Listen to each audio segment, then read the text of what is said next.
सभी भक्तजनों को जय श्री कृष्ण। श्री सूत जी कहते हैं, हे ऋषियों, इसके बाद जब वे गुरुजनों की चरण वंदना के लिए राजमहल में गए, तब उन्हें धृतराष्ट्र, विदुर तथा गांधारी के दर्शन नहीं हुए।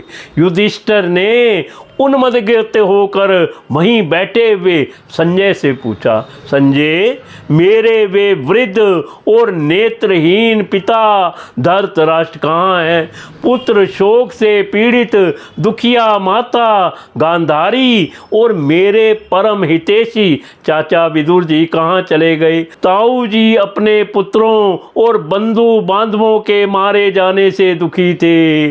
मैं बड़ा मंद बुद्धि हूँ, कहीं मुझसे कोई अपराध की आशंका करके वे माता गांधारी सहित गंगा जी में तो नहीं कूद पड़े। जब हमारे पिता की मृत्यु हो गई थी और हम लोग नन्हे नन्हे बच्चे थे, तब इन्हीं दोनों चाचाओं ने बड़े दुखों से हमें बचाया था। वे हम पर बड़ा ही प्रेम रखते थे। हाय, वे यहाँ से कहाँ चले गए? सूत जी कहते हैं, संजय अपने स्वामी धृतराष्ट्र को ना पाकर कृपा और स्नेह की विकलता से अत्यंत पीड़ित और विरहातुर हो रहे थे। वे युधिष्ठिर को कुछ उत्तर ना दे सके। फिर धीरे धीरे बुद्धि के द्वारा उन्होंने अपने चित्त को स्थिर किया, हाथों से आंखों के आंसू पोंछे और अपने स्वामी धृतराष्ट्र के चरणों का स्मरण करते हुए युधिष्ठिर से कहा,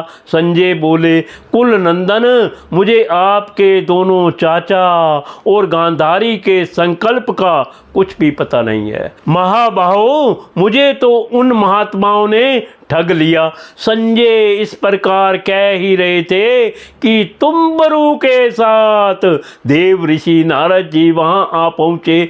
महाराज युधिष्ठिर ने भाइयों सहित उठकर उन्हें प्रणाम किया और उनका सम्मान करते हुए बोले।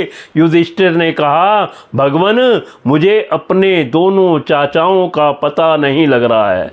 ना जाने वे दोनों और पुत्र शोक से व्याकुल तपस्वी माता गांधारी यहाँ से कहाँ चले गए? भगवन, आप समुद्र में कर्णधार के समान, आप ही हमारे पारदर्शक हैं। तब भगवान के परम भक्त भगवत देव ऋषि नारद जी ने कहा, धर्मराज, तुम किसी के लिए शोक मत करो, क्योंकि यह सारा जगत ईश्वर के वश में है। सारे लोक और लोकपाल विविश होकर ईश्वर की ही आज्ञा का पालन कर रहे हैं।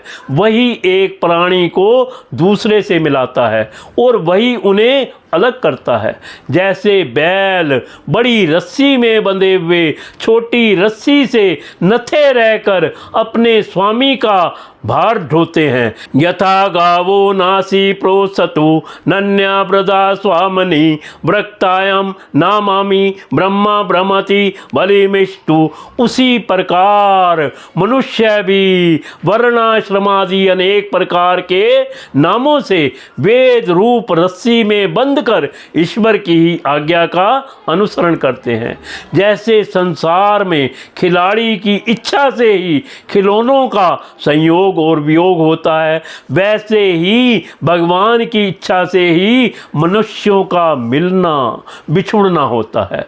तुम लोगों को जीवन रूप से नित्य मानो या देह रूप से अनित्य, अथवा जड़ रूप से अनित्य और चेतन रूप से नित्य, अथवा शूद्र ब्रह्म रूप में नित्य अनित्य कुछ भी ना मानो। किसी भी अवस्था में मोहजन्य आसक्ति के अतिरिक्त वे शोक करने योग्य नहीं है। इसलिए धर्मराज, वे दीन दुखी चाचा चाची असहाय अवस्था में मेरे बिना कैसे रहेंगे?